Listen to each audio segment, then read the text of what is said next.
Thank you for that. First of all, Ciara, I'd like to start off by thanking my colleagues in the Labour Party for bringing forward this motion tonight. I think it's a very important one, and it's something that first came across my desk in my constituency office of Dundalk a number of months ago, and it came across because what happened was that somebody's husband had passed away. And they came into the office to see what type of financial supports were available. So I instantly thought a widow's pension, something like that. I thought that this already existed. I thought that something for people who are cohabiting already existed. That was my total lack of knowledge.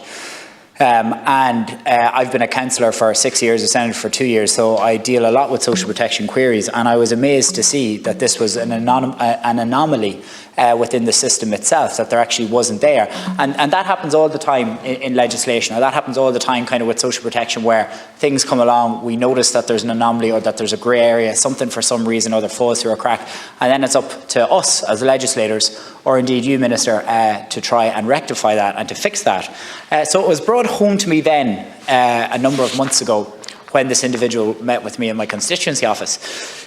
It was brought home to me again this morning when I got an email from a person from my town called Maria. And Maria emailed me this morning, and I'm not going to read out the entire email, but I just summarise it. Alan, my long-term partner, died suddenly last year at the age of 38. And despite living together for 18 years and having 2 children together, and both of us paying taxes all our adult lives, I'm not entitled to the widow's pension from the department because we are not married.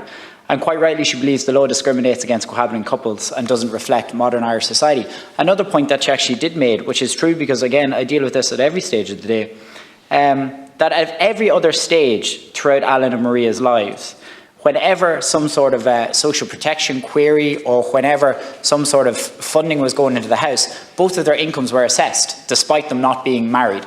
So both of their incomes were still being assessed. So on one level, you have, let's just say for any sort of social protection payment, I don't know what specifically, the department would assess both incomes. Whereas now, for this one particular payment, the department doesn't assess it at all. So I think it is a grey area that really does need to be resolved for thousands of people right across this country. And I think we'll all agree that we all agree in the same thing, that this has to be rectified. Like you know, there's no one on this side of the house, the other side of the house saying that this shouldn't be done. We all want to get there. But what the Minister, and I'm sorry, Minister, that I wasn't here for your speech previously, but I've just read it very briefly there. What I can see from what you've said tonight is that you want to take that bit of time out to look at the legislation and to try and introduce it, or to have it considered properly within 12 months. I know that's very difficult for people. This is something that if we could introduce tomorrow morning, we should introduce tomorrow morning.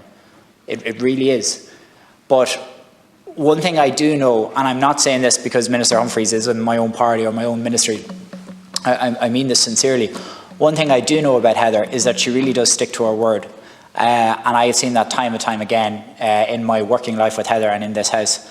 And I am absolutely confident that whatever Minister Humphreys has said this evening in relation to this, it will be followed through on. And I know that for a fact from my previous dealings with it. So what I would say, Minister, is that 12 months does seem a very long time.